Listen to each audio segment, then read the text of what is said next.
안녕하십니까. 3월 16일 금요일 KBC 뉴스 구상공입니다. 지난 1년간의 확장 공사를 마친 스웨디시 병원 응급실이 ER+라는 이름으로 오늘 일반에 공개됐습니다. 의료 설비도 확충되고 공간도 넓어져 한인을 비롯한 많은 이용자들에게 편의를 제공하게 됩니다. 정민철 기자가 보도합니다. 확장한 스웨디시 병원 응급실은 응급 환자를 위한 병실을 10개 더 갖추고 앰뷸런스용 차로도 늘렸습니다. 전체 11,000스퀘어핏 규모의 각 검사실의 공간도 더 확보했고 보호자 대기실도 2배로 넓혔습니다. 1년간의 확장 공사에 투입된 예산은 $1,000만.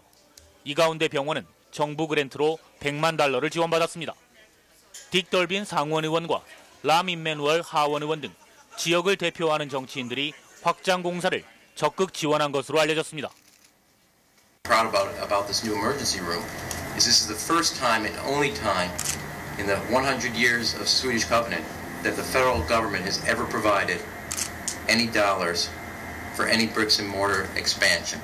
And so this is the first time that's 오늘 새 응급실 ER+의 그랜드 오프닝 행사에는 지역사회 200여 명의 관계자들이 참석했습니다.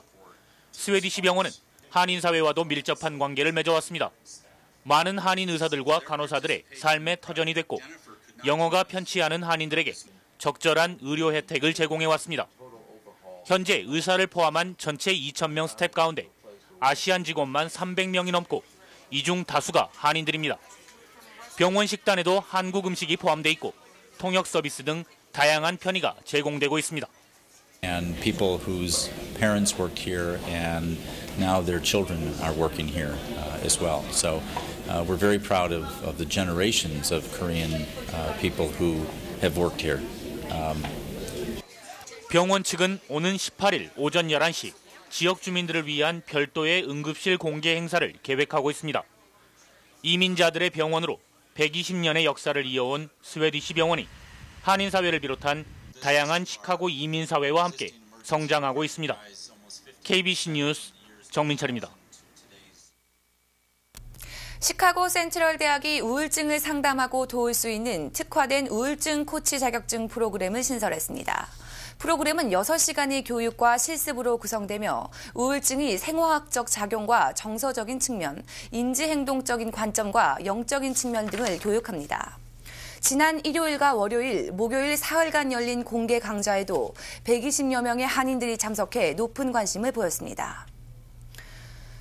이야기를 할 수 있는 상대가 그러나 그 이야기를 들어주는 사람이 훈련된 사람이어야 됩니다. 그렇지 않으면 잘못하면은 안 좋게 퍼지게 되고 영향을 줄 수가 있어서 훈련된 사람에게 그 대화를 할 수 있는 좋은 친구나 마치 친정 어머니라든가 그런 정도의 그런 믿을만하고 대화를 들어줄 만한 수준의 대화 상대가 중요하고. 박준 교수는 미국인들의 15%, 여성의 25%가 우울증을 겪고 있으며 특히 이민자들의 대부분이 우울증 과정을 겪는다고 밝혔습니다. 정도의 차이가 있을 뿐 모든 사람이 겪을 수 있는 증상이며 규칙적인 운동과 식사, 수면이 필수이며 안전하고 믿을 만한 훈련된 사람과 대화를 할 수 있는 통로가 있어야 한다고 강조했습니다. 센트럴 대학의 우울증을 상담할 수 있는 코치 자격증 프로그램은 오는 화요일 오전 9시부터 오후 3시까지 제1연합감리교회에서 다시 열립니다. 오늘부터 댄라이언 공사로 인한 시내 역방향 로컬 도로들이 폐쇄됨에 따라 도로 정체가 더욱 심각해질 것으로 보입니다. 따라서 운전자들은 개방되는 엑싯 등을 숙지하는 등의 주의가 필요합니다. 시카고 교통국은 지난주 시내로 향하는 로컬 도로들이 폐쇄된 데 이어 오늘부터는 31가와 43가 사이의 역방향 로컬 도로들이 폐쇄될 것이라고 밝혔습니다. 또 공사 기간 동안 점차적으로 더 많은 로컬 도로들이 폐쇄될 것이므로 우회 도로를 알아둘 것과 대중교통 이용이 유리할 것이라고 덧붙였습니다. 그러나 도로의 극심한 정체를 조금이라도 해소하기 위해 현재 오픈되어 있는 55번가 엑싯을 비롯해 35가와 43가의 엑싯은 개방될 것으로 알려졌습니다. 또 트럭 운전자들은 익스프레스 도로를 이용하게 됩니다. 앞으로 날씨가 풀릴 것으로 보여 지금까지 지체되어 온 공사 진행이 더욱 빨라질 것으로 예상됩니다. 포스터은행이 오는 6월 7번째 지점을 오픈합니다. 링컨셔 타운에 들어서는 지점은 롱그로브와 버넌힐 등 북서부 지역 고객들에게 보다 편리한 서비스를 제공하기 위한 것입니다. 1989년 설립된 포스터은행은 그동안 시카고 내 캣츠길 본점과 디반 지점을 비롯해 최근에는 H마트와 골프길 지점을 오픈했으며 알링턴 하이츠와 네이퍼빌, 멀게는 아틀란타의 대출사무소 등 지속적인 지점 확장에 힘쓰고 있습니다. 포스터은행 측은 예금 안정성과 다양한 프로그램 상품이 고객들에게 좋은 평가를 받으면서 서버부 지점 확장에 탄력을 받고 있다고 전했습니다. 링컨셔 지점 오픈 예정과 함께 포스터뱅크는 현재 창구 직원과 경력직 사무 지원을 모집하고 있습니다. 잠시 전하는 말씀 뒤에 뉴스 계속됩니다. 영하의 추위가 풀리면서 선선한 바람이 봄을 예고하고 있습니다. 겨우내 묵었던 먼지를 털고 봄맞이 대청소를 계획하는 한인들이 늘고 있습니다. 김지영 기자입니다. 앞두고 집 안팎에 수북히 쌓였던 먼지를 털어냅니다. 눅눅한 이불을 빨고 구석구석 대청소를 하며 기분 좋은 세계절을 맞이합니다. 겨울철 사용했던 히터 내부의 먼지를 제거하고 통풍구와 카펫 청소로 실내 공기를 정화합니다. 청소 전문 업체는 봄 청소를 문의하는 전화가 크게 늘었습니다. 미국 모든 집안의 시스템은 공기가 들어가는 데가 있고 그 퍼넷을 통해서 나가는 데가 있어요. 절대 그것을 청소하지 않고는 집안의 공기가 깨끗하게 유지할 수가 없거든요. 그래서 그 시스템 전체를 완벽하게 청소하는 것을 에어덕 청소라고 합니다. 업체 관계자들은 건강에 직접적인 영향을 미치는 실내 공기 정화에 각별한 신경을 쓸 것을 당부합니다. 송풍기 청소는 일반적으로 3년에 한 번, 카펫 청소는 최소 일주일에 한 번 진공청소기로 청소해주는 것이 좋습니다. 특히 공기 통풍구에 쌓인 각종 먼지나 이물질은 방치할 경우 고질적인 천식이나 알러지성 호흡기 질환, 심지어는 두통을 유발할 수도 있습니다. 이 밖에 세탁기 벤트 등에 쌓인 먼지는 자칫 화재의 원인이 될 수도 있습니다. 그 침대 밑에 같은 데를 보면요, 온갖 이물질이나 하여튼 그걸 침대 밑으로 밀어 넣는 경우가 많아요. 그러면 어떤 집은 그 안에서 침대 밑에서 막 이런 썩어 있는 것들이 나오고도 그래요. 청소 비용은 각 업체별로 차이가 있으나 일반적으로 카펫 청소는 $100에서 $200 선, 통풍구 청소는 $300에서 $500 선에서 서비스 받을 수 있습니다. 중요하지만 소홀히 하는 실내의 공기 청결, 깨끗한 실내 공기는 가족 건강과 쾌적한 주거 환경 조성의 시작입니다. KBC 뉴스 김주연입니다. 미 시민권자가 한국 내 취업 등을 위해 신청하는 F4 비자의 유효기간이 기존 3개월에서 3년으로 대폭 확대됩니다. 법무부는 단기 체류 목적으로 한국을 찾는 외국 국적 동포들의 출입국 편의를 위해 15일부터 비자 유효기간을 3년으로 확대한 복수 비자를 발급하고 있다고 밝혔습니다. 법무부 측은 그동안 F4 비자로 거소 신고 없이 재입국을 해야 하는 경우 매번 비자를 새로 받아야 했던 불편함이 크게 개선됐다고 설명했습니다. 법무부의 이번 조치는 지난 4일 중국과 옛 소련 지역 동포들이 한 번 입국했을 때 최장 3년까지 체류할 수 있도록 한 방문 취업제를 실시하며 형평성을 감안한 후속 조치입니다. LA 총영사관 측은 F4 비자가 복수로 3년간 유효해지면 훨씬 편리해진 것이지만 90일 이상 장기 체류를 위해서는 기존처럼 거소 신고를 해야 한다고 전했습니다. 한편 총영사관에서 지난해 한국 입국을 위한 비자 발급 건수는 총 6,467건이었으며 이 중 F4 비자 발급은 393건으로 16.5%를 차지했습니다. 전화 이용자들이 집 전화와 휴대전화, 사무실 전화 등 자신에게 걸려오는 모든 전화를 한 전화번호로 받을 수 있는 서비스가 시작됩니다. 뉴욕타임즈는 전화 서비스사인 그랜드 센트럴사가 이 같은 서비스를 시작한다고 보도했습니다. 보도 후 이 회사의 홈페이지는 서비스에 관심이 있는 사람들과 서비스를 이용하고 있는 소비자들이 끊임없이 접속 중입니다. 그랜드 센트럴사는 현재 서비스를 위한 최종 테스트와 함께 시험 서비스를 제공 중입니다. 이 서비스는 grandcentral.com으로 들어가 회원으로 가입한 뒤 새로운 전화번호 하나를 선택하면 되고 서비스에 가입하면 자신이 갖고 있는 모든 전화가 동시에 울리게 됩니다. 이 서비스는 전화비를 절약할 수 있고 가택근무를 하는 소비자들에게 편리해 많은 관심을 모으고 있습니다. 또 가입 후 2분 내에 바로 서비스를 이용할 수 있어 소비자들의 큰 호응을 얻고 있는 것으로 알려졌습니다. 시카고 상업거래소의 시카고 상품거래소 인수가 제3의 기업 출연으로 차질을 빚고 있습니다. 이로써 기대를 모았던 시카고의 양대 선물 거래소의 합병이 무산될 수 있다는 의견이 나오고 있습니다. 시카고 상품거래소의 인수 의지를 밝힌 기업은 아틀란타 소재의 선물 기업인 인터컨티넨탈 익스체인지로 시카고 상품거래소의 100% 주식 인수 조건과 함께 99억 달러의 매입가를 제시했습니다. 89억 6천만 달러의 매입가를 제시하며 지난해 10월부터 인수 작업을 추진해온 시카고 상업거래소보다 높은 매입 가격입니다.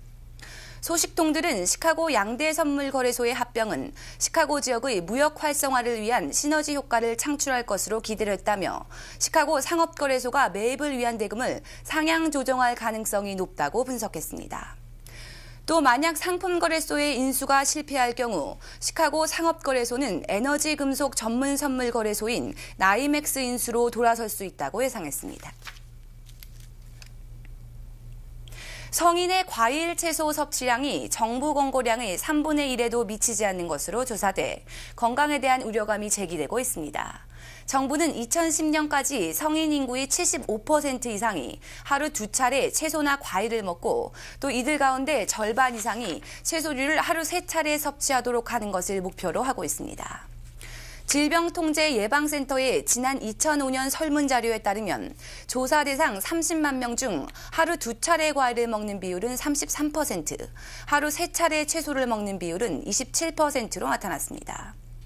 레리 코엔 박사는 1994년 이후 성인들의 과일과 채소 섭취율이 떨어지고 있다며 특히 35세에서 44세 사이의 성인은 과일과 채소 섭취가 가장 부족한 연령대로 나타났다고 지적했습니다. 반면 노인 측은 상대적으로 많은 양의 채소를 섭취하고 있는 것으로 조사를 했습니다. 노인 인구의 46%가 하루 평균 2, 3회의 과일을 섭취하고 있는 것으로 나타났으며 이는 33세에서 44세 연령대의 2배에 달하는 비율입니다. 네트워크 뉴스입니다. 제18회 동남부 경제위원회 합동회의가 엘라바마주에서 열렸습니다. 이번 합동회의 참석에 앞서 이태식 주미대사는 애틀랜타를 찾아서 한국전 참전용사들과 오찬을 함께하며 한국 정부를 대신해 그들의 희생정신에 감사의 뜻을 표했습니다. 한국전 참전용사들의 묘역, 포레스트론 내셔널 세미터리 파크, 비석엔 한국전에서 사망한 참전용사들의 이름이 빼곡히 적혀 있습니다. 어제 오전 11시 애틀랜타를 방문한 이태식 대사는 첫 일정으로 칼리지 파크에 위치한 이곳 포레스트론 내셔널 세미터리 파크를 찾았습니다. 이태식 대사는 57년 전 한반도에서 발생한 전쟁에 참전해 목숨을 잃은 미국 참전용사들의 넋을 위로했습니다. 전몰 장병에 대하여 묵념하겠습니다. 묵념. 한미 관계가 아주 중요한 때에 많은 지역을 방문하고 많은 사람들을 만납니다만은 여러 곳을 방문할 때마다 맨 먼저 찾는 일 중에 하나가 우리 참전용사 탑이 있을 곳에는 탑을 찾고 또 참전용사들이 있는 데에는 참전용사들이 만나서 또 그분들을 격려하고 그렇게 합니다. 이후 다운타운에 위치한 한 식당으로 자리를 옮겨 한국전 참전용사들과 오찬을 갖고 한국의 자유수호를 위한 참전용사들의 고귀한 희생정신에 대해 감사의 뜻을 전했습니다. 이젠 노병의 모습으로 자리를 한 한국전 참전용사들. 해가 갈수록 그 수는 점점 줄어들고 있습니다. I was just 21 years old and second lieutenant initially, then a first lieutenant. I was in the last several months of the war, and that was some of the toughest fighting. It's great. I'm happy to be invited with the ambassador. I think it's a very nice gesture on the part of goodwill between nations. I think it was very nice. 애틀랜타를 찾은 이태식 주미대사는 한국전 참전용사들의 희생 덕분에 오늘날 한국의 정치적, 경제적 발전을 달성할 수 있었다라고 밝히면서 참전용사의 한국 방문 프로그램 등을 확대해 나가겠다고 밝혔습니다.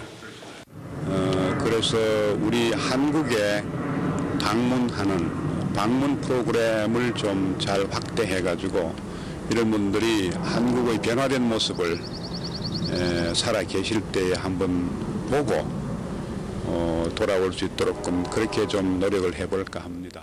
재향군인의 미 남부지회는 매년 6.25 기념식, 연말 송년회 등을 통해 조지아 지역 한국전 참전용사들과 유대를 강화하고 있습니다.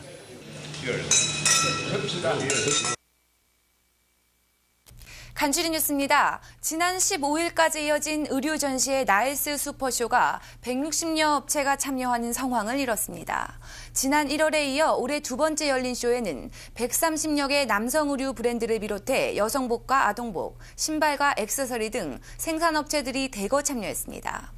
이번 쇼에도 일리노이뿐 아니라 인디애나와 오하이오 등지에서 총 600여 명의 소매업주들이 참가해 신상품을 구입한 것으로 알려졌습니다. 시카고시 비즈니스 행정면허국이 주관하는 비즈니스 창업 관련 한국어 세미나가 마련됩니다. 오는 21일 오후 3시부터 시작되는 세미나에는 이진 알바니파 커뮤니티 경제개발 담당 디렉터가 강사로 참여할 예정입니다. 이진 씨는 이번 세미나를 통해 면허 신청과 조닝의 중요성, 사업계획서 작성 등 창업주들이 반드시 알아야 할 내용들이 소개될 것이라고 밝혔습니다. 덴라이언 공사뿐 아니라 한인들이 많이 거주하는 북부 서버브 지역에도 도로 공사들이 예정돼 있어 교통정체로 인한 불편이 예상됩니다. 올해 계획된 큰 공사로는 94번과 294번 하이웨이를 포함하는 트라이 스테이트 토로웨이 공사가 있습니다. 지난주에는 294번과 윌로우 길의 교량 보수 공사가 시작됐습니다. 또 올해 안에 294번 남쪽 벨모럴부터 댐스터길까지 4.5마일 구간의 공사가 예정돼 있습니다. 내일 세인트 패트릭스 데이를 맞아 풍성한 행사들이 예정돼 있습니다. 시카고 다운타운에서는 52회 세인트 패트릭스 데이 축제가 열리고 올해는 특히 한인 풍물패 일과놀이가 참여할 예정입니다.